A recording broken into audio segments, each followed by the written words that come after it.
મિત્રો, આજે આપણે ધોરણ 10 વિજ્ઞાનમાં આપણું ત્રીજું પ્રકરણ એટલે કે આપણો પાઠ ત્રીજો ધાતુઓ અને અધાતુઓ વિશે ચર્ચા કરશું.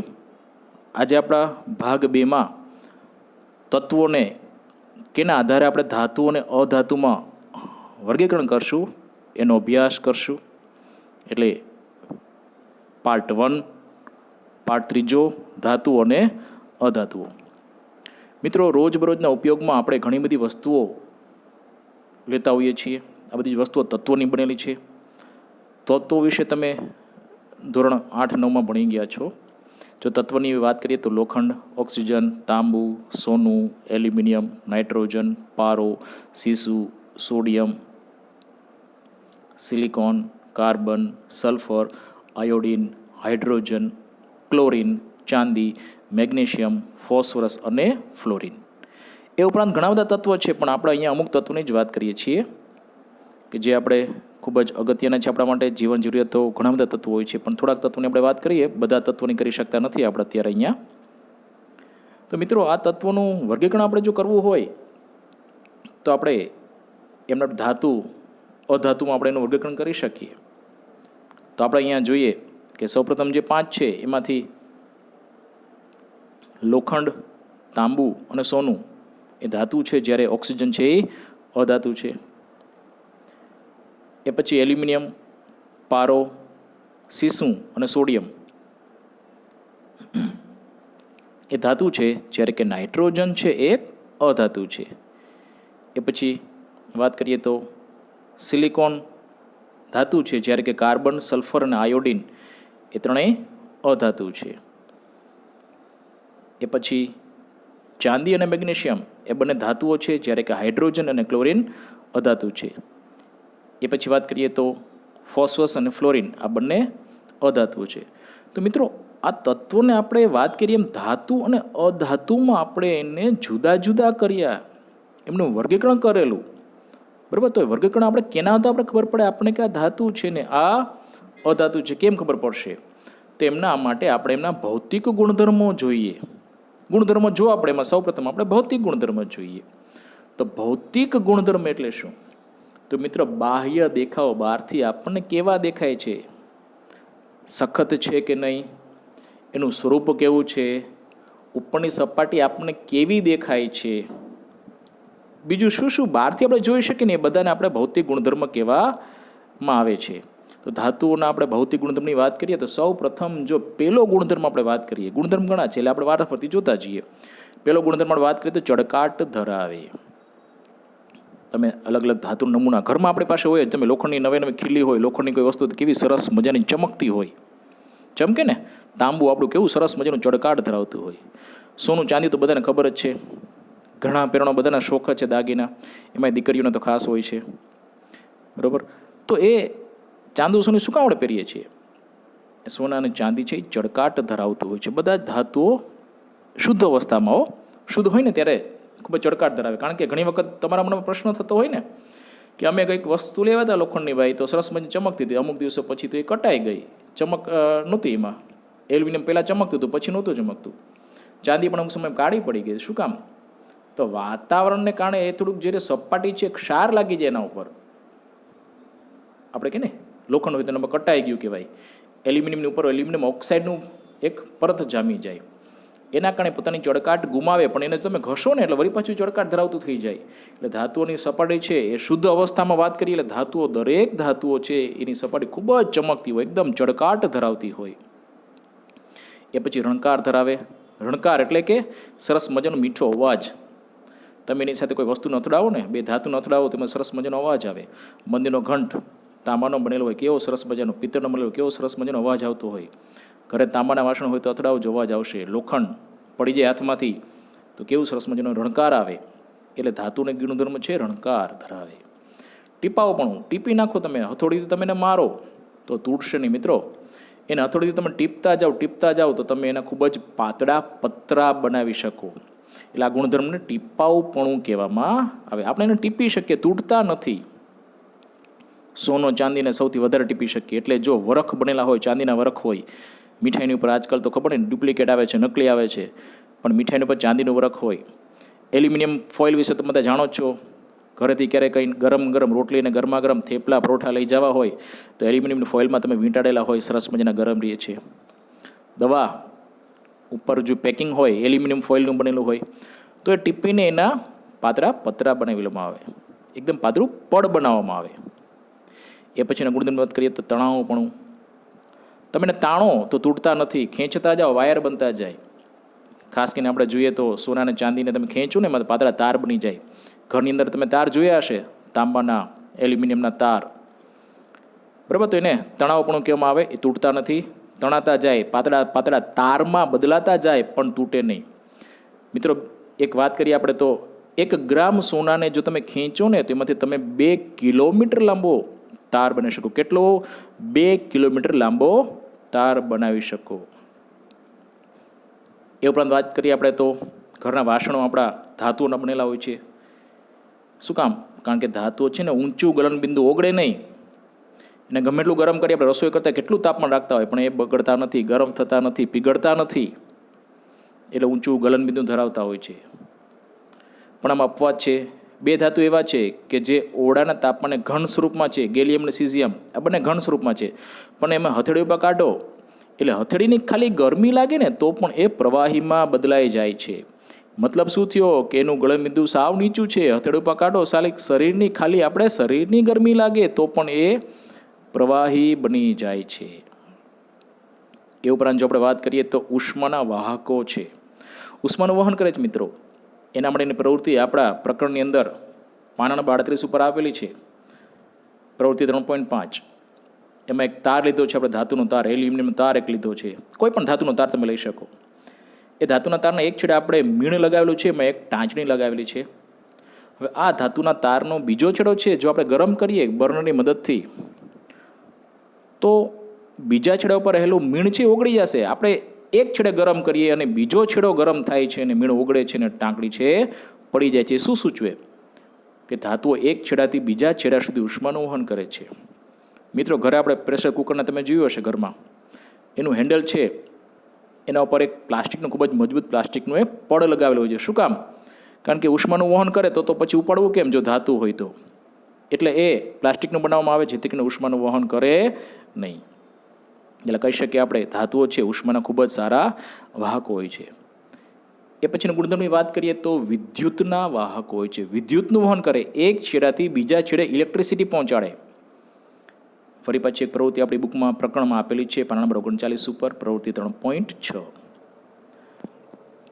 એક સર્કિટ લીધેલી છે અને સર્કિટની 2 ક્લિપ જો એમાં આપેલી છે. સર્કિટમાં તમે જોજો કે વાયરની વચ્ચે 2 ક્લિપ લગાવેલી છે.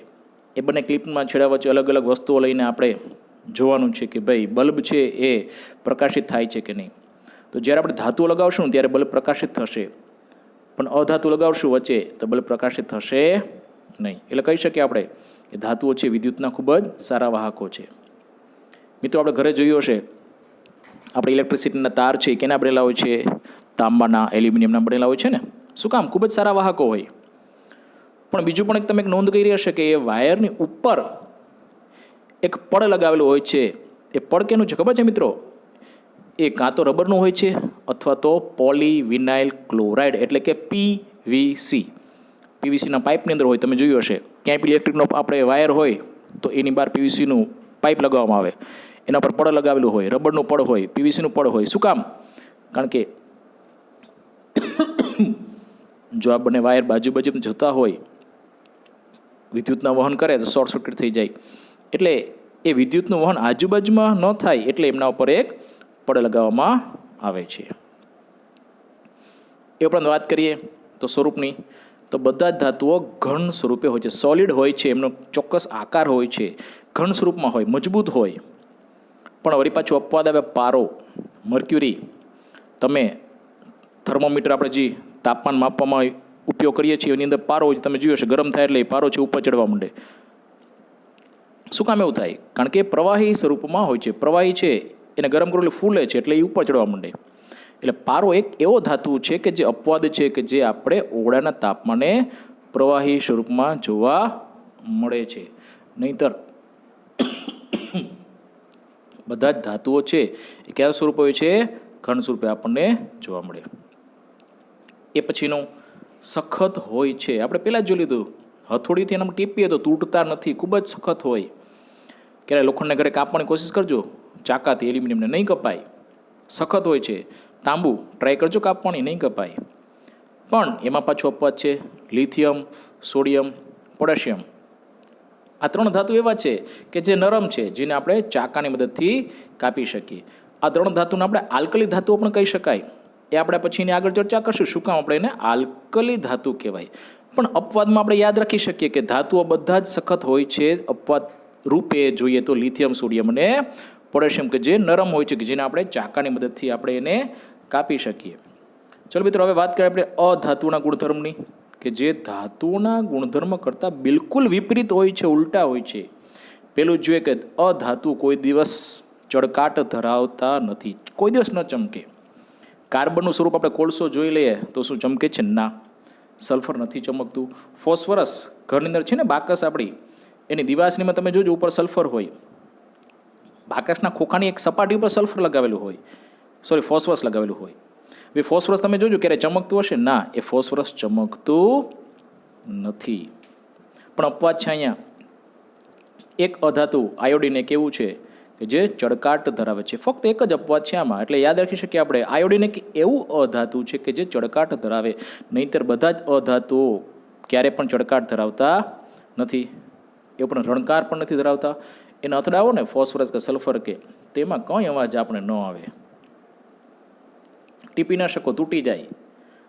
દિવાસળીના હાથમાં એની ટીપ છે ને હાથમાં મસરો, ભૂકો થઈ જશે. આપણે ન ટીપી શકીએ ને, તાણી પણ ન શકીએ, તૂટી જાય. તણાવપણું પણ ન હોય, એટલે નથી ટીપાવપણું, નથી તણાવપણું.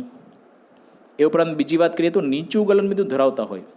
નીચું એટલે જો મીન્સ આપણે વાત કરીએ તો ધાતુઓની કમ્પેરિઝનમાં, ધાતુઓની તુલનામાં એમનું ગલનબિંદુ કેવું હોય છે મિત્રો? નીચું હોય છે. પણ વળી પાછું અપવાદ આવ્યો અહીંયા. કાર્બનનું જે બીજું સ્વરૂપ છે હીરો, કે જે ખૂબ જ ઊંચું ગલનબિંદુ ધરાવે છે. ખૂબ જ મજબૂતમાં મજબૂત પદાર્થની વાત કરીએ, કુદરતી પદાર્થ, સખતમાં સખત વાત કરીએ તો હીરો જ છે ને. હીરાકણી સાંભળ્યું હશે, એવું ઓજાર કે જે હીરાને કાપવામાં ઉપયોગ આવે. ઘણા કારીગરો છે, મિસ્ત્રી છે, કડિયા કામ કરતા હોય, એ લોકો હીરાકણી વાપરતા હોય કાપવા માટે કંઈ પણ વસ્તુને. કાચ કાપવા માટે હીરાકણીનો ઉપયોગ થાય. પછી કુદરતમાં મળી આવતો હીરો છે, એનો આકાર તો કોઈ ચોક્કસ હોતો નથી, પણ પછી એને સરસ મજાનો એક આકાર આપવામાં આવે, એના પાસા પાડવામાં આવે. તો એ પાસા પાડવા માટે, આકાર આપવા માટે આપણે હીરાનો જ ઉપયોગ કરીએ છીએ. શું કામ? એ સખતમાં સખત પદાર્થ તો છે, પણ ઊંચું ગલનબિંદુ પણ ધરાવે. તમે ક્યારે પણ જો કોઈએ હીરાની ઘંટી ફરતી હોય જોઈ હોય તો તમને ખબર પડે કે એટલી એ ફરતી હોય, ઉપર હીરો જ્યારે મૂકવામાં આવે ને એટલે એટલો તપી જાય, પણ છતાં પણ એ તૂટતો નથી કે એ સળગતો નથી. બીજો કોઈ પદાર્થ હોય ને મિત્રો તો તરત સળગી જાય, એટલું સખત એ ઘર્ષણ થતું હોય. એટલે હીરો છે ખૂબ જ ઊંચું ગલનબિંદુ ધરાવે છે અને ખૂબ જ સખત હોય છે. એ પછી વાત કરીએ તો ઉષ્માના અવાહકો હોય છે, ઉષ્માનું વહન કરી શકતા નથી. એ પછી વિદ્યુતના અવાહક હોય છે, વિદ્યુતનું વહન ન કરે મિત્રો. પણ અહીંયા પાછું એક અપવાદ આવ્યો છે મિત્રો, ગ્રેફાઇટ. પેન્સિલની અંદર આપણે લીડ તમે જોયું છે ને, પેન્સિલની અંદરની આપણે જેનાથી લખીએ છીએ એ ગ્રેફાઇટ છે મિત્રો. એ પણ શું છે? અધાતુ કાર્બનનું એક અપરૂપ છે. આપણે આગળના પ્રકરણમાં ચર્ચા થશે. ઇલેક્ટ્રોલાઇટિક શેલ, ઇલેક્ટ્રોલાઇટિક કોષ, ધાતુના શુદ્ધિકરણ માટે જે વાપરીએ છીએ આપણે, એની અંદર જે ઇલેક્ટ્રોડ્સ હોય છે મિત્રો, એ ગ્રેફાઇટના બનેલા હોય છે કે જે ઇલેક્ટ્રિકનું વહન કરે છે, વિદ્યુતનું વહન કરે છે. એટલે એક અપવાદ છે અધાતુમાં કે તે વિદ્યુતનું વહન કરે છે, બાકી બધા જ વિદ્યુતના અવાહકો હોય છે. સ્વરૂપની વાત કરીએ તો ત્રણેય સ્વરૂપમાં જોવા મળે, ઘન, પ્રવાહી અને વાયુ સ્વરૂપમાં જોવા મળે. સલ્ફર, ફોસ્ફરસ તો આપણે વારે ઘડી હું બોલું છું, એ ઘન સ્વરૂપમાં હોય છે. પ્રવાહીની વાત કરીએ તો માત્ર એક જ અધાતુ પ્રવાહી સ્વરૂપે હોય છે, બ્રોમિન. આ બ્રોમિન જળ, જેનું ફરી પાછું આપણે આગળ ક્યારેક ચર્ચા થશે ત્યારે હું તમને બ્રોમિનના સરસ મજા ઉપયોગ કહીશ તમે, કે બ્રોમિનનો ઉપયોગ આપણે ક્યાં કરી શકીએ. એ ઉપરાંત વાયુ સ્વરૂપની વાત કરીએ તો હાઇડ્રોજન, નાઇટ્રોજન, ઓક્સિજન. આ ત્રણના આપણે નામ લઈએ તો જીવન માટે ખૂબ જ અગત્યના, આપણા માટે ખૂબ જ જરૂરી. એ પછી કાર્બનની વાત કરીએ, કાર્બન ઓક્સિજન ભેગું થાય તો કાર્બન ડાયોક્સાઇડ વાયુ બને. તો કાર્બન ડાયોક્સાઇડ વિચાર કરો, પૃથ્વી છે એના ઉપર તો નભે છે ને. વનસ્પતિ પોતાનો ખોરાક કાર્બન ડાયોક્સાઇડની મદદથી કરે છે ને, એના ઉપર આપણે નભીએ. વૃક્ષ ન હોત તો પૃથ્વી હોત ન હોત. હાઇડ્રોજન અને ઓક્સિજન ભેગા કરો તો શું બને મિત્રો? પાણી. આપણા ગ્રહ ઉપર પાણી છે એટલે જ જીવન છે ને. બાકીના કોઈ પણ ગ્રહ ઉપર તમને જીવન જોવા મળે નથી જોવા મળતું. શું કામ? આપણે કારણ કે પહેલાં તમને ભણાવવામાં આવે ને, આપણે શીખતા જઈએ કે ત્યાં ક્યાંય આપણે પ્રવાહી જોવા મળે છે, પાણી જોવા મળે છે, નથી જોવા મળતું. પાણી આપણે ક્યાંય જોવા જ નથી મળતું, એટલે ત્યાં જીવન જ નથી. એકમાત્ર પૃથ્વી એક એવો ગ્રહ આપણો છે આપણા સૌરમંડળનો, બરાબર, ગેલેક્સીનો, કે જેના ઉપર આપણે પાણી જોવા મળે છે, એટલે અહીંયા જીવન છે. એટલે વિચાર કરો મિત્રો કે અધાતુઓ ધાતુ કરતાં બિલકુલ અલગ જ ગુણધર્મ ધરાવે. કેવા કેવા ગુણધર્મ છે? આપણે કહીએ કે જોતો સાવ કેવા ગુણધર્મ છે, ધાતુ કરતાં તો સાવ નકામા કહેવાય ને, પણ આપણા જીવન માટે અતિ મહત્ત્વના છે. આયોડિનની પણ આપણે ક્યારેક ચર્ચા કરશું. આયોડિનનો કેમ ઉપયોગ આપણે થાય છે, બરાબર મિત્રો. ગ્રેફાઇટનો ઉપયોગ આપણે શીખશું આગળ જતાં. બ્રોમિનનો ઉપયોગ હું તમને કહીશ. હાઇડ્રોજન ઓક્સિજનનો ઉપયોગ પણ આપણે આગળ જતાં આવશે. એટલે કહી શકીએ મિત્રો કે અધાતુ આપણા જીવનમાં ખૂબ જ ઉપયોગી છે. તો મિત્રો આપણે પ્રકરણ 3માં ભાગ પહેલામાં આપણે તત્વનું વર્ગીકરણ કર્યું ધાતુ અને અધાતુઓમાં. એ ઉપરાંત આપણે કેમ એને અલગ કરીએ એક ભૌતિક ગુણધર્મ વિશે આપણે ભણ્યા. તો ભૌતિક ગુણધર્મથી આપણે ખબર પડી કે આ તત્વને ધાતુ કહેવાય ને આ તત્વને અધાતુ કહી શકીએ. એના પછી પ્રકરણમાં આપણે આગળ એના રાસાયણિક ગુણધર્મની વાત કરશું.